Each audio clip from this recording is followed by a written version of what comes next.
Please welcome Microsoft R Community Lead, David Smith.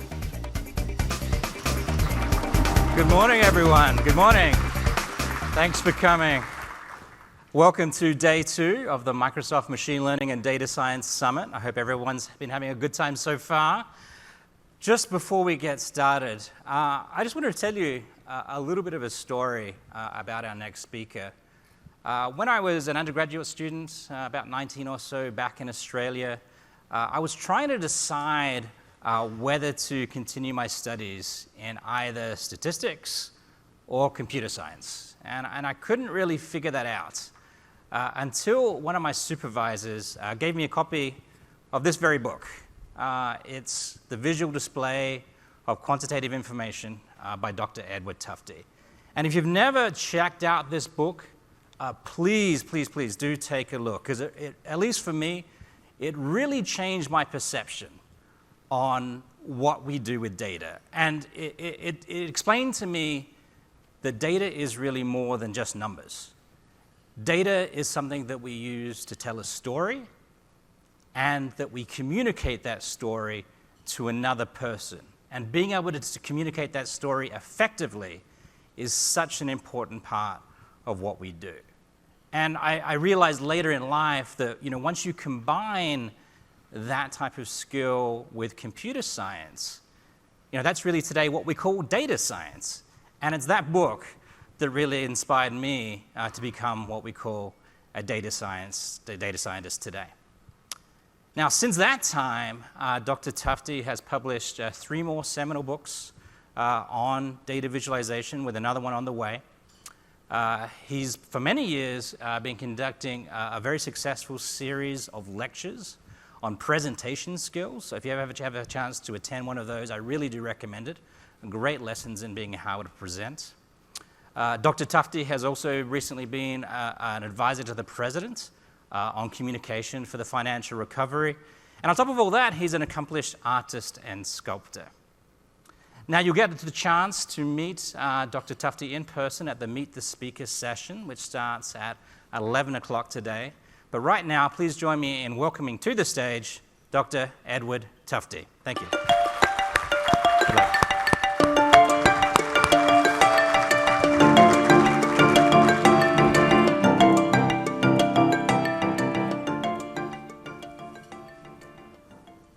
When I was a graduate student in biostatistics at Stanford back in the early Renaissance or medieval period, I had a course in biostatistics, and part of what we did was consulted with medical researchers about statistical problems.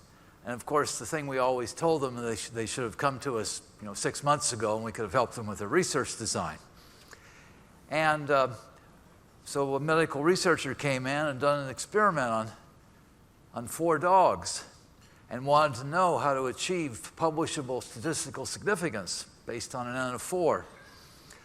Our professor, with the wonderful name Professor Lincoln Moses, said, only if one of them turned into a cat. And that says something very important about data analysis, that we're not just there to help with our sponsors' confirmation bias. We're there to get it right. And that's, I hope, will become the future of data analysis. Today, there are 4 things. A peek at excellence, particularly in visualization. And then, most important of all, getting it right in data analysis. And to get it right, it now seems to be the case that we've got to make a sharp distinction between confirmatory, unhacked reports versus exploratory detective work. And finally, some of my new work on the last interface, which is the interface between the light in our eye and our brain, the thinking eye.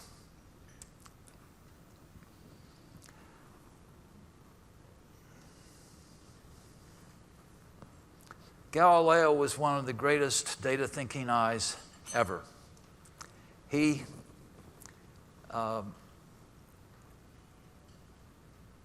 with his telescope, he had tremendous amounts of big data, and he wrote something remarkable and published this remarkable document that you see here. This is from the Starry Messenger, where he reports on his discovery of the innumerable number of stars. So the stars that have the little dot inside them are those that are visible to the naked eye, and the rest of the stars are the ones that he could see with his telescope. And he said something wonderful in this text. He said that for centuries, the way astronomy had been done was by armchair speculation, and that we now had visible certainty, oculata certitudine. We now had visible certainty. This is somebody who's really self-aware. This is changing the entire cognitive style of human beings at this point, that we went from wordy speculation to visible certainty, the evidence of the eye. He is also one of the best data scientists and data presenters around. Whenever I need an idea, I go to his collected works, which are about that big on the shelf, and leaf through. And there's just something magical there because he's so empirical, he's so smart, and he sees so well. Data science now has taken us to, let's look at some of the best modern things and things with real consequence. And this was done at the University of Pittsburgh, the School of Public Health, and they keyboarded in nearly 90 years of morbidity and mortality reports from the Centers for Disease Control, 2 million keystrokes. This was financed by the NIH and by the Gates Foundation. And they looked at childhood disease rates for every week for 100 different places they had in the MMWR. And they made then these wonderful graphics tying the cases to the beginning of vaccination. And they were able to conclude that vaccination had prevented 106 million cases of childhood disease and about 1 million deaths. This is a remarkable achievement, and this is a very powerful presentation. And this was especially important because some people were concerned about vaccines and suggesting they were harmful and so on. And now we have the evidence of the eye and this massive amount of experience by going back and getting targeted data that had been used for another purpose, but it's targeted right on the topic of, do vaccines work?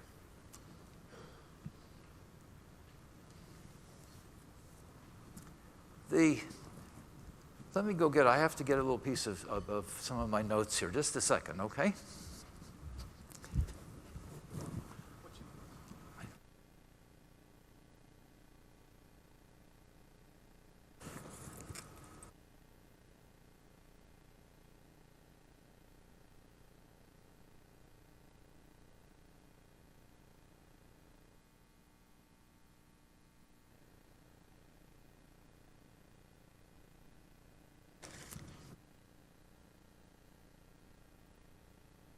Here's a presentation tip.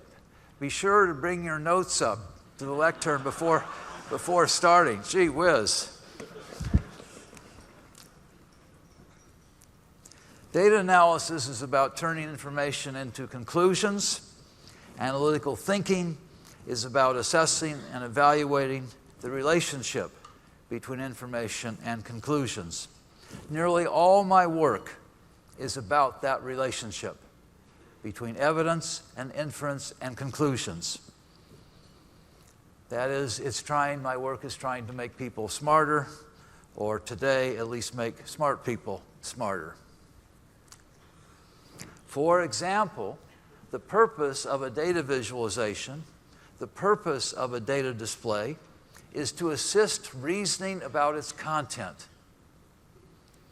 And so the principles of showing and thinking are derived directly from analytical thinking. I can tell you what analytical thinking is, and therefore I can tell you what analytical design and analytical presentations are. For example, a fundamental task of analytical thinking is to explain something, to discover mechanisms, to find causes and effects. So the design principle is show causality, mechanism, and explanation. To be practical about it, use annotated linking lines, not generic know-nothing lines. Use verbs, not nouns. Think trade-offs, think regression coefficients, not correlations. Here's another example. The fundamental task in data analysis is to make smart comparisons. We're always trying to answer the question, compared with what? Okay, so, and that question, that deep question, compared with what, is no matter what the data, whether you have experimental designs or you're fitting models or looking at big data, it always comes down to making and showing smart comparisons. So we have a design principle. Show comparisons and contrasts and differences and lots of them. So showing and thinking become as one. So for the first time, we have a principled design. In other words, our graphics don't change because of fashion or because of what coders want or because what human factors want. They are based, in other words, the whole purpose of an analytical display is to assist the viewer's cognitive task in looking at evidence.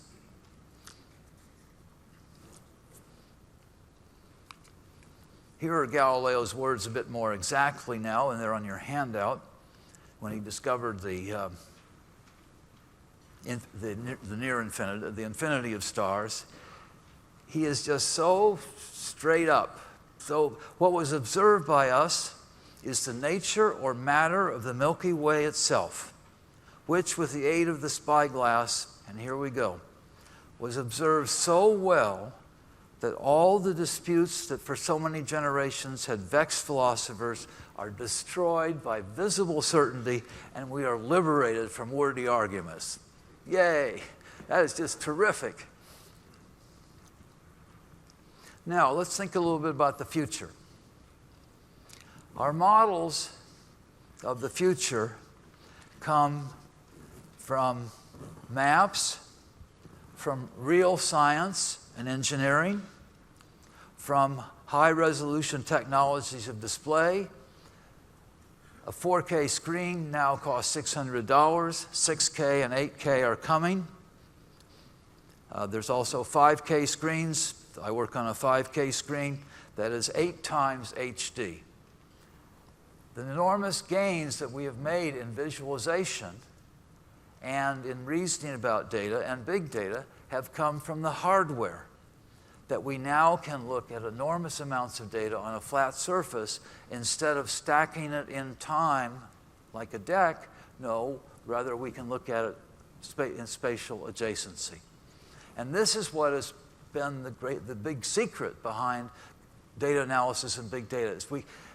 Big data, the only way to see it is to see it. That's when the visualizations get good, when you have enormous amounts of data, and to see it all within the common eye span.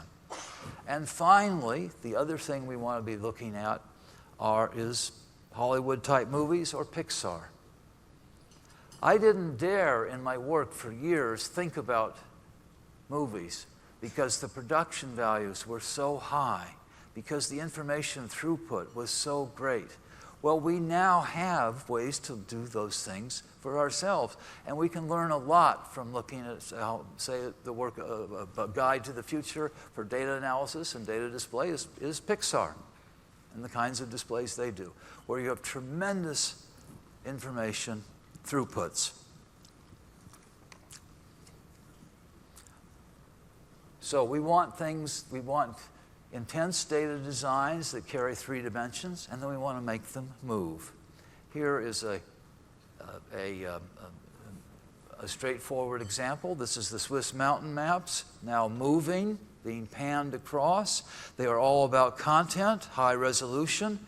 There is a gentle expression of a 3rd dimension. The local details are in a larger context. We don't need little pop-ups to see micro details. There are light colors, which help avoid optical clutter. The colors are content-driven, realistic. There's smart, graceful typography done by serious Swiss typographers. The size of the type is proportional to the size of the object labeled. That is, the type is quantified. You have intense quantitative information by contour lines. Contour lines are essentially three-dimensional spark lines. You have fixed Z, and then they go in an XY space. There's a complete integration of words and numbers of depictions. Zero chart junk. Every pixel is changing and moving and carrying content. There are many exact numbers provided here for the height of the high mountains, for labels for contour lines. It avoids the dequantification found in most data viz stuff. It's all about content, and the secret too is it's great content. It's the Swiss Alps.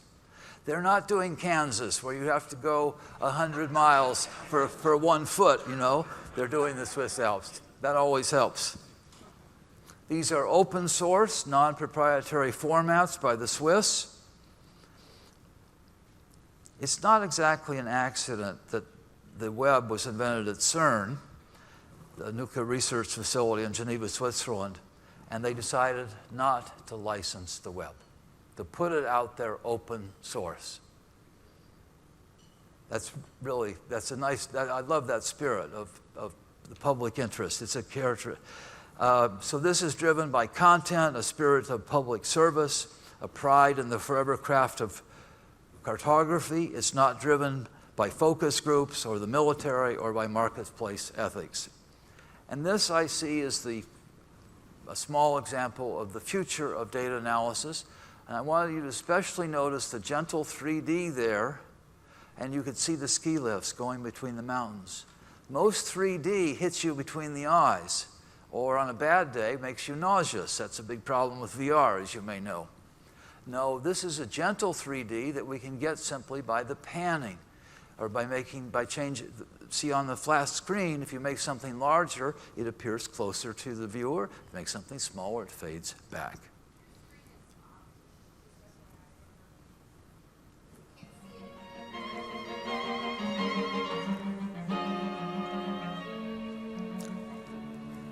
Here is 3 dimensions. We hear the music up in the front. As it's played, it changes the color slightly, and then it goes and parks itself and provides a long, continuous history of the score at the top. So we get the extra layer here by going in depth that we get from motion.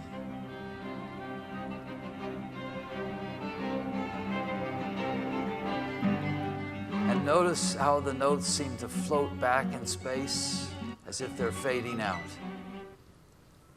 We can also bring maps moving in time to stop action.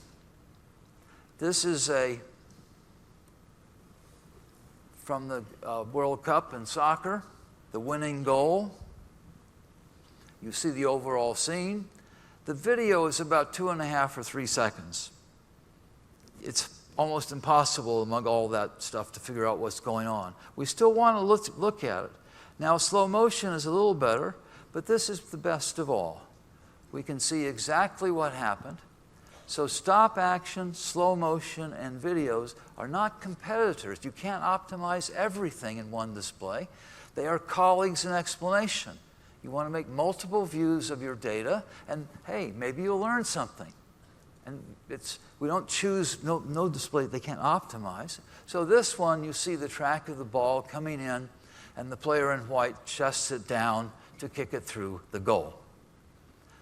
Notice the defenders are ghosted, except for the last defense. At the moment that the goal was scored, they are now in full resolution. They're ghosted so they don't conflict with the path of the ball.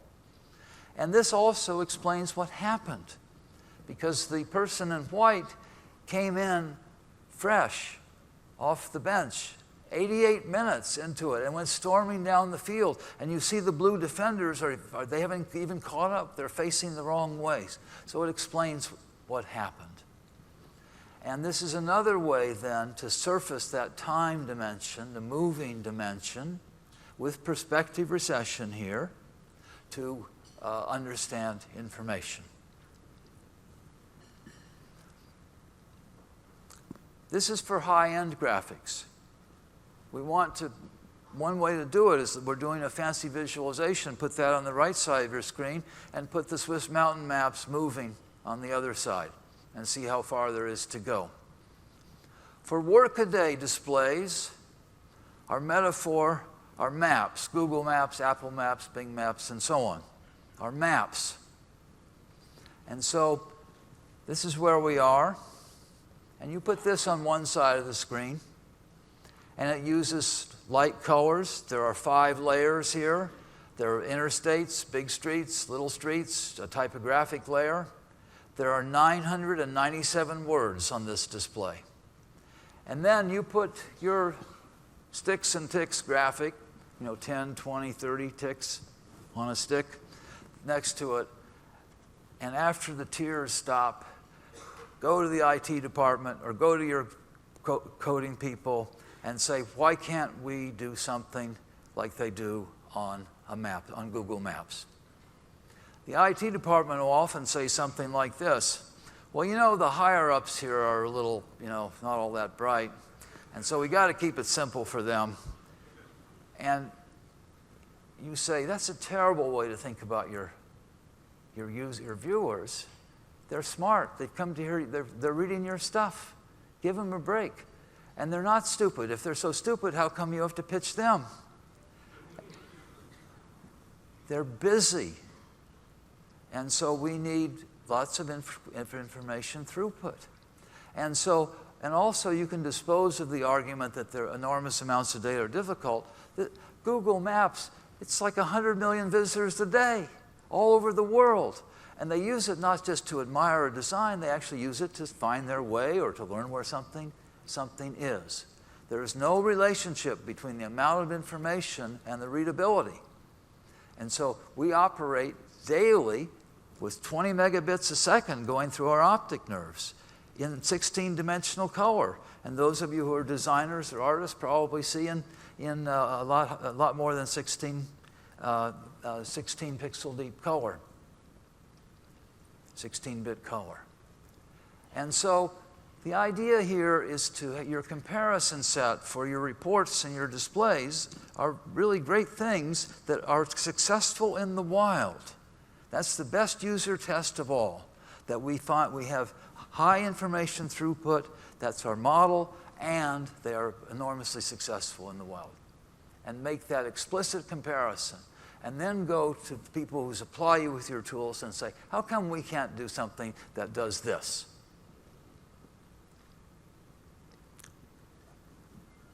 And behind that map is an incredible data set of the aerial photographs.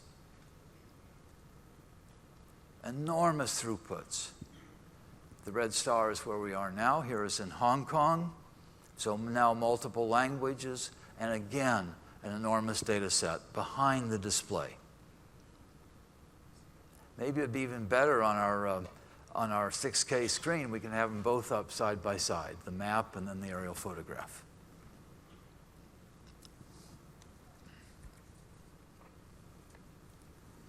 So the future grows out of studying great excellence in the past. And so we need to find excellence and discover it and admire it.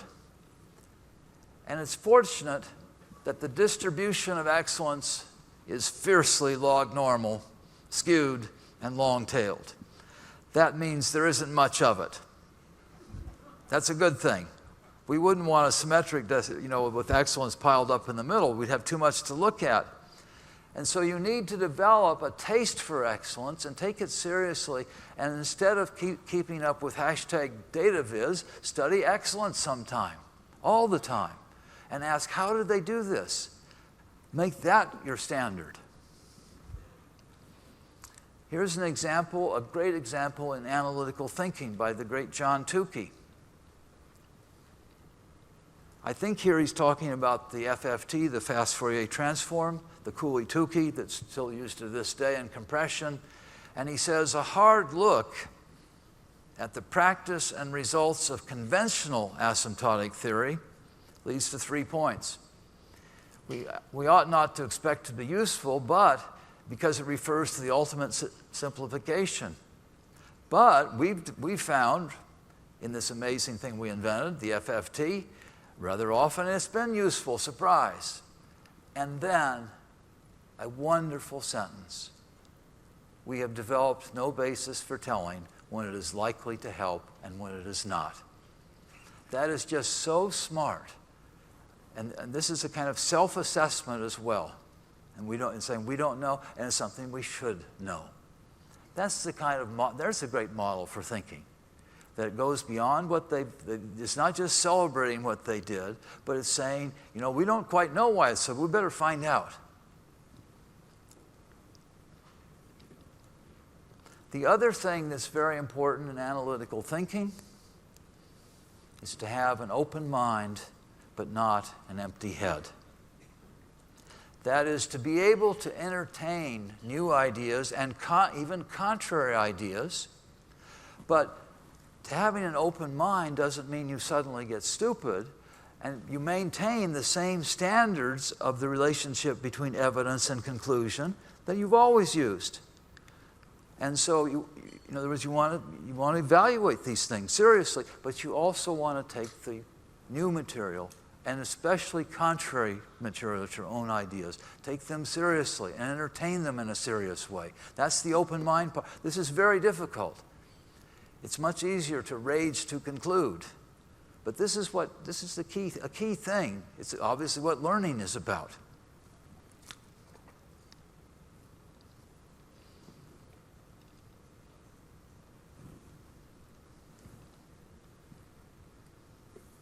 The crisis in data analysis.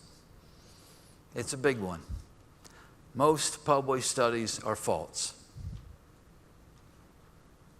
The point of data analysis is to use empirical information to learn about the world, to describe and explain something, to find causes and effects, to advance our understanding, and to get it right, to learn and tell the truth.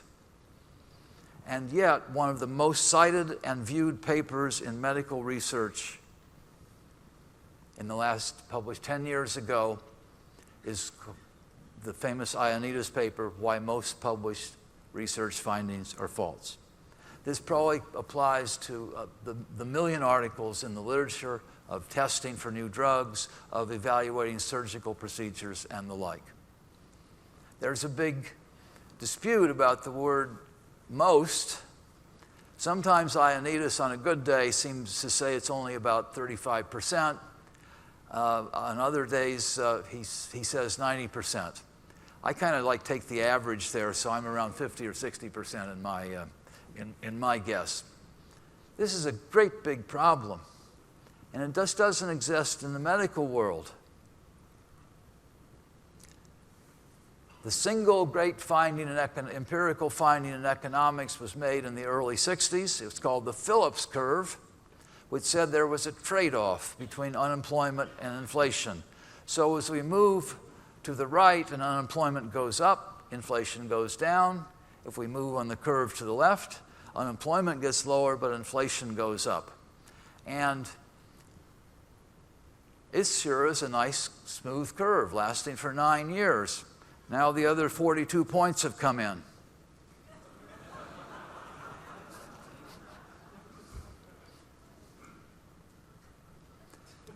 There have been 6 Nobel Prizes in economics trying to rescue this curve. And what they do, they say there are multiple Phillips curves. They change their levels and so on, depending on some other things. But when every point on the two-dimensional plane fits your model, that's called prayer. That's astrology.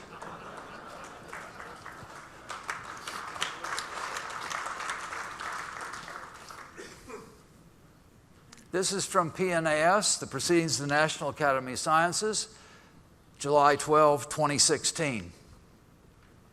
Functional MRI have huge false positive rates, 70% in some cases.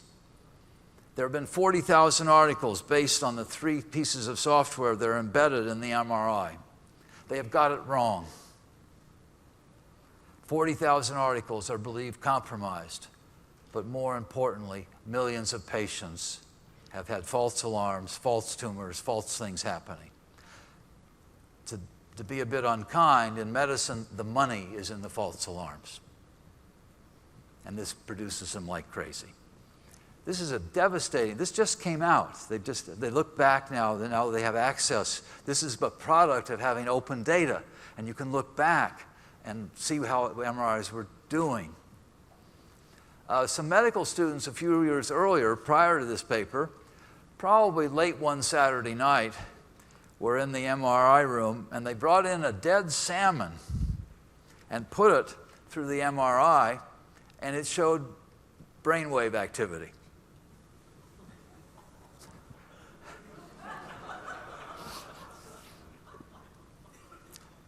Those of you who are familiar with my work will notice the amazing Samo fan in the background in our kitchen, which tells about how the colors that have been added to farmed salmon and can be rated on the Samo fan scale.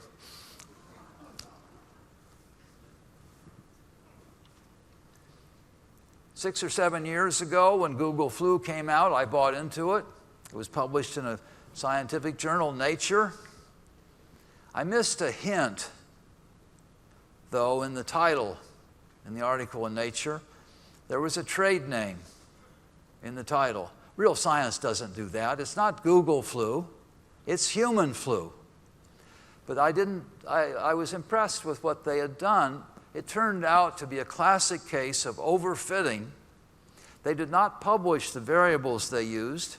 The idea was to forecast the flu rates that the Centers for Disease Control would get 2 weeks ahead of time by looking at searches. So if a lot of people searched, where should I get a flu shot? What is flu? Will I die? All that kind of thing. Then that was a hint. And the lovely piece about that is they could get forecast flu rates for local areas because they look at searches at local areas. But it turned out to be a classic case of overfitting. They were in effect fitting in a 50-dimensional space. They had 50 different types of words they searched on, and you can find anything you want in 50-dimensional space. And the problem with that is that overfitting is when you're not only fitting the data, but you're fitting the random error in that particular period. Well, you get new data, the random error is not the same, and the model, unfortunately, it's called shrinkage, or in Google's case, total collapse. Then the journal Science in 2014 published a wonderful article that you all must read, Traps in Big Data Analysis, by 2 people at Harvard and 2 people at MIT, and they provide the details of the crash of Google Flu. Look at the lower graphic on the right, or toward the right, and both graphics show that, in New England, where I live, they forecast that we were going to have in 2013, the flu rate would be 14%, and it was actually 4%.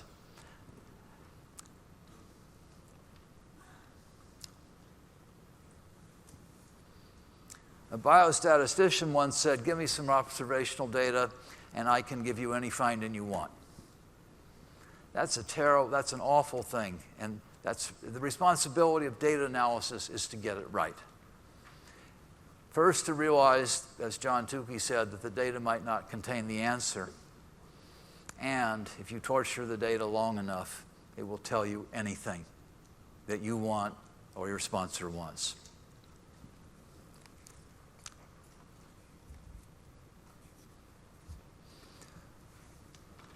There's a replication crisis in social science, in cognitive psychology, in social psychology, and many other places, which is that the findings of many of the classic articles don't seem to replicate. Hey, just like medicine.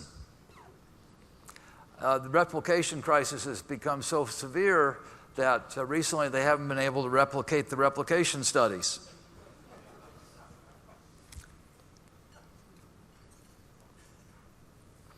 Here's another problem. This is from the Annals of Internal Medicine this month, September 6, 2016, about analysis.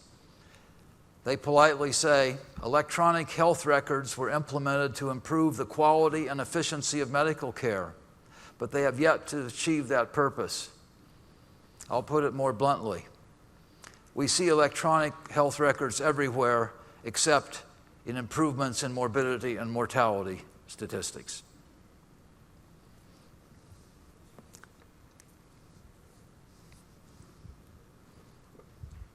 The real payoff is not to use a new method, but is to explain something, to make a successful intervention, to learn the truth. The payoff then is in the realm of content, the realm of substance. Payoffs should be problem-oriented, not method-oriented. The real payoff is not just to use new methods or to catch up with the latest fashion in business schools or to deploy a new jargon. The real payoff is to learn the truth. There's a special problem when we study human beings. Real science gets it right because real science is easier, because they have a gold standard of truth. They know that every single thing they look at and they study is a product of the universal laws of nature that apply to every particle in the universe forever. Human science were just these bugs on this little planet. And so analyzing human behavior isn't rocket science. It's harder than rocket science. I used to greatly entertain my colleagues at Princeton and Yale in physics by saying, we social scientists have the really difficult problems. You've got it easy. And there isn't a replication crisis in real science because nature, the laws of nature reveal the falsity of the findings. And they're continually testifying. We don't have that. We have very few laws of human behavior.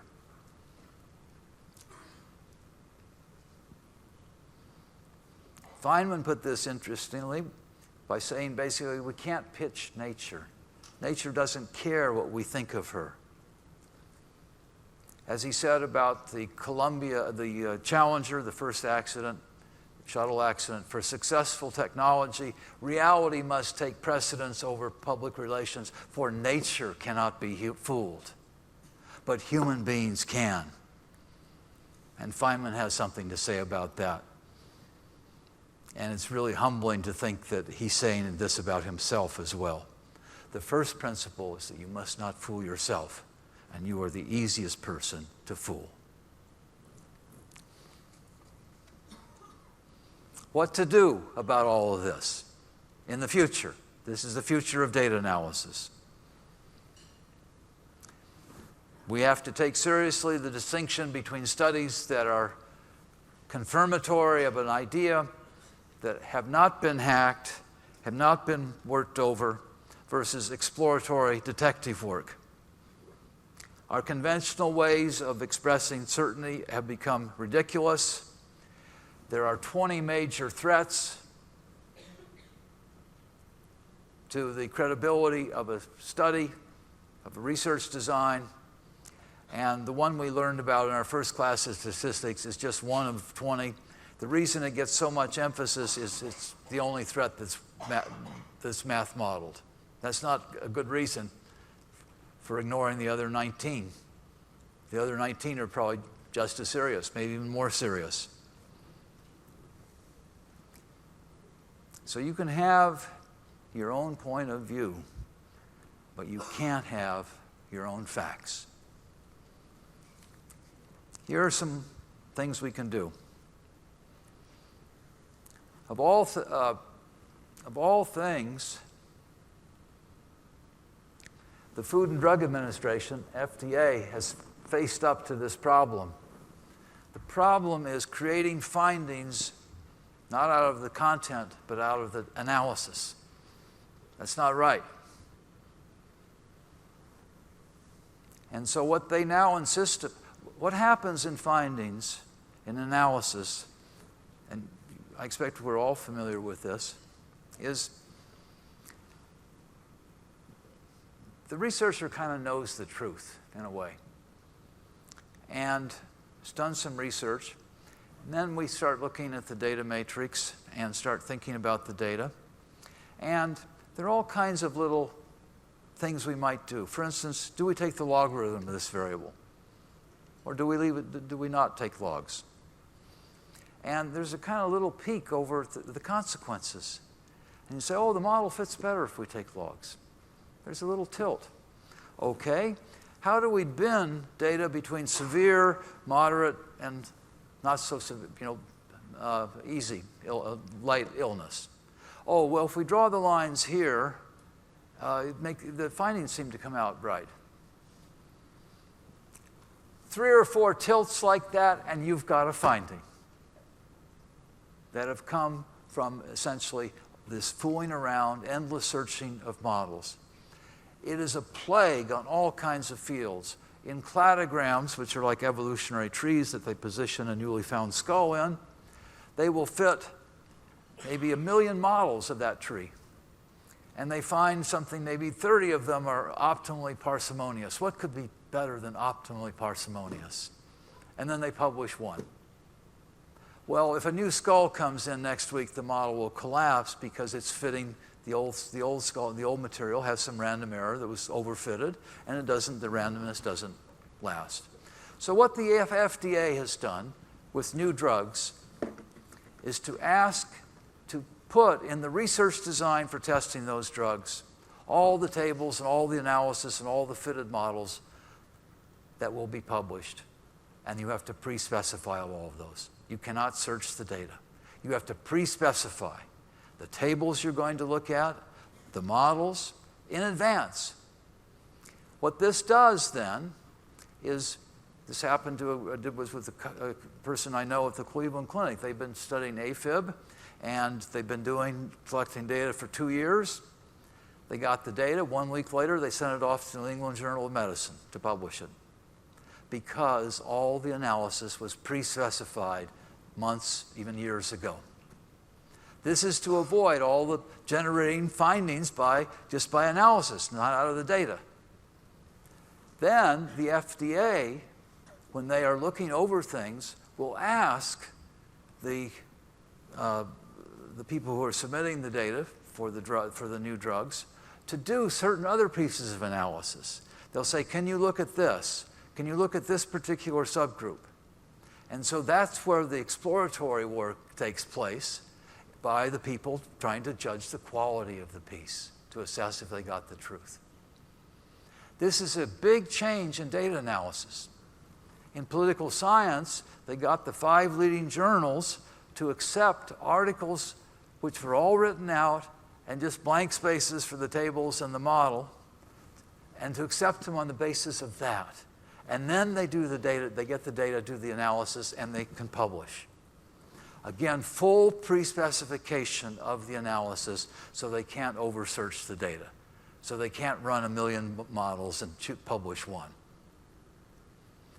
I think this is the future of confirmatory data analysis. It's a very different role for the data analyst.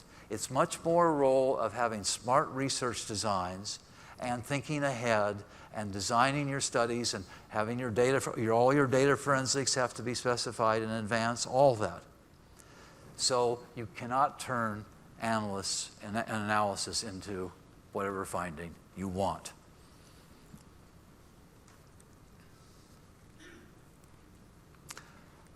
The practice until this was they would find that a drug didn't work in the entire data set. They might look at 1 million subsets and say, well, it works in these 200 subgroups, though.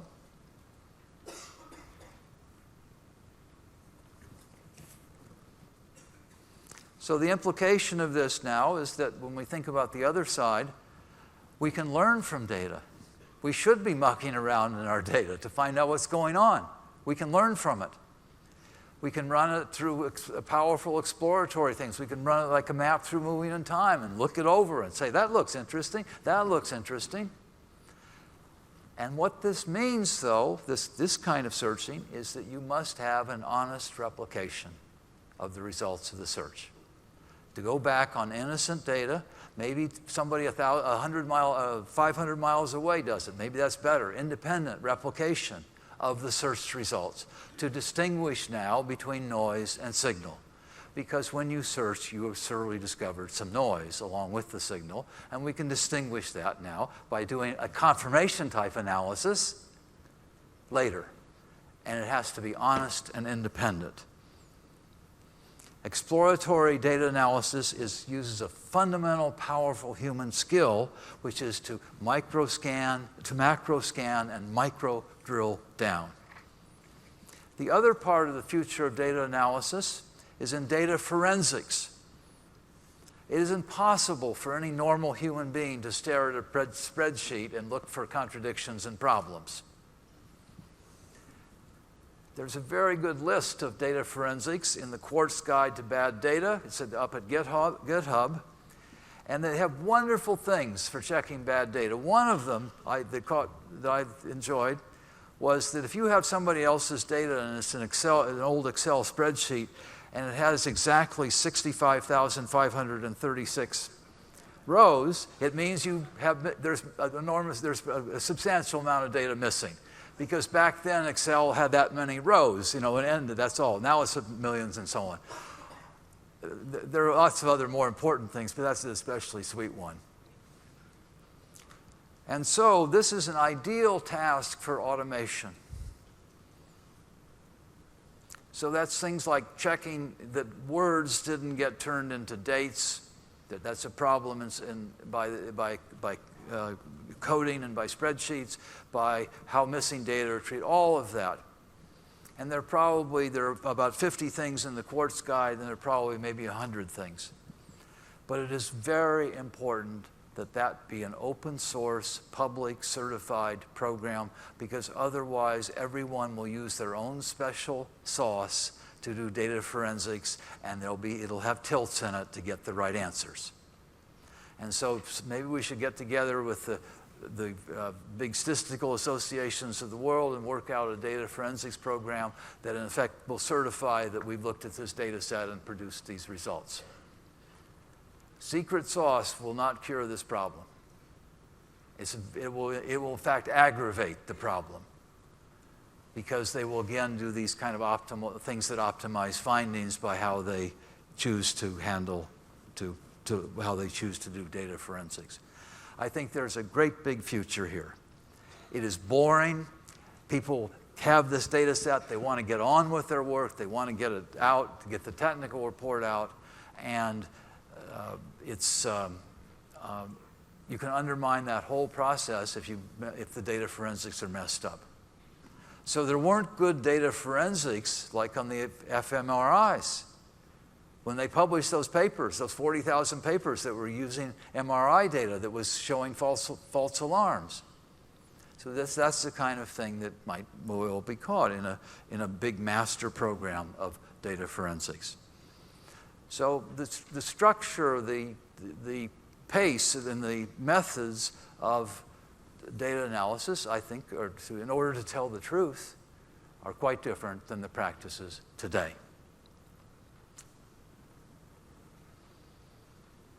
Here are some tips about thinking about data and doing your own forensics. People can't keep their own score.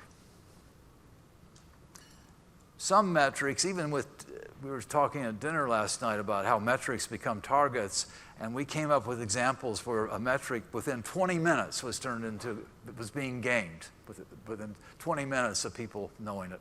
Metrics become targeted, gamed, undermined, corrupted, and fudged. I discovered that on my phone that it had a health thing, which I had the phone for a while. I had looked at it, and I touched it. And it turned out it was measuring the steps I took every day. And I was out on the farm, and looked at it. I said, wow, 6,000 steps. So I went back to the cottage and bragged about it to my dogs and my true love and so on about, hey, 6,000 steps. The next day I discovered, if I was out driving what's called a gator, which is like a little, a wheelbarrow with a motor and you can sit in it, that the bouncing of the gator counted as steps, and I drove it around the lot. I came back home. Look at this, 11,000 in one day. So that was gaming within 24 hours, manipulating.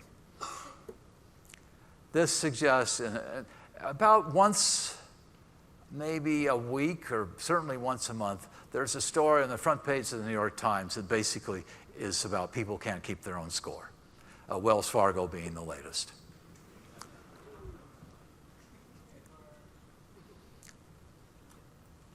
What to do?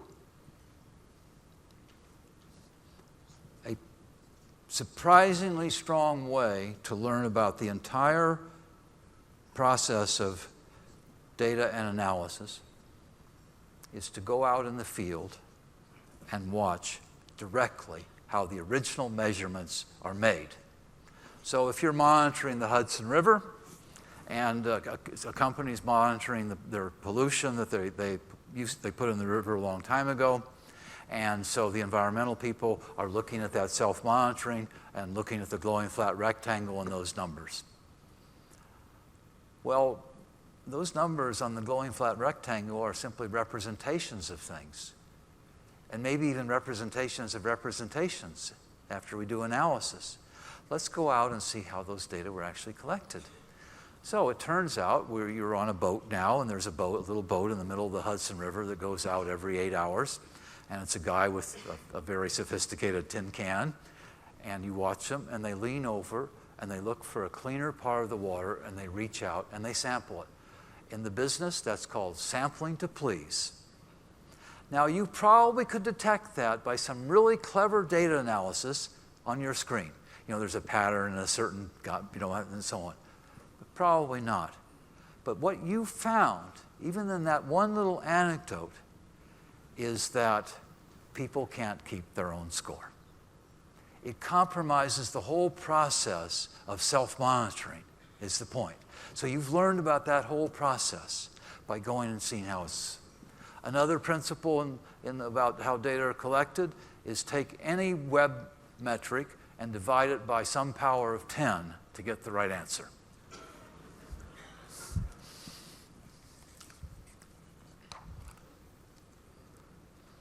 This has been a bit data-driven.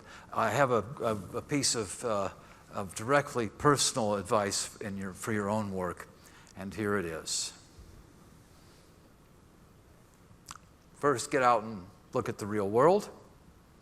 Walk around to learn about what you want to see, to learn about, and to learn. Look at the real world, not representations. And here's the personal advice. In doing creative work, do not start your day with addictive time vampires, such as the New York Times, email, and Twitter. All scatter eye and mind, produce diverting vague anxiety, clutter short-term memory. Instead, begin with your work. Many creative workers have independently discovered this principle. Finally, the last interface, the thinking eye. My new work, which I hope to publish pretty soon, is a big book called The Thinking Eye. I'm working right now on a chapter that's grown to 80 pages, where I have undertaken the modest task of redesigning the sentence and making graphical sentences. The main thing is the thinking eye. The thinking eye is sees and reasons about what it sees and designs, and then, in a way most important of all, produces. And that cycle repeats itself as you read your own work. You have to read with vacation eyes, your own work with fresh eyes, and repeat the process, reason, see, design, and edit your production. The production part is extremely important. As Steve Jobs once said, real artists ship. They ship product. They produce. Real artists, real analysts ship. They produce results.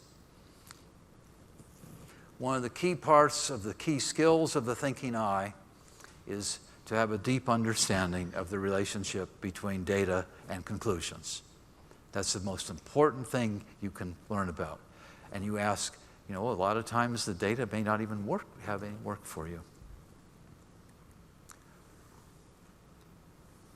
Most people think that medieval castles were made from stone.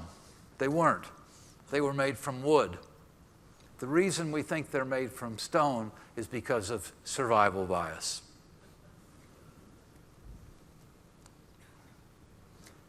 The most powerful question you can ask yourself and of others is, how do I know that? How do you know that? How do they know that? I think that would have been a useful question to ask the people in the debate last night. How do you know that, for heaven's sakes? There's an example of a two-dimensional sentence, by the way, with a stack in the middle. Ask yourself, this is to be self-aware, to think about what you see on this glowing flat rectangle, and ask yourself, how did that ever wind up here? Think of all the filtering and all the selection of this vast tree, and you're just on a little leaf there looking at it. And think about all the other leaves that you're not seeing. How does what I see, how did that come to be seen by me? For what they show us is what we see. What we find is what we see. What we see is what we see. And what we see may not contain the answer. Thank you very much, everybody. Take care. Thank you. Good. Take care, everybody. Thank you.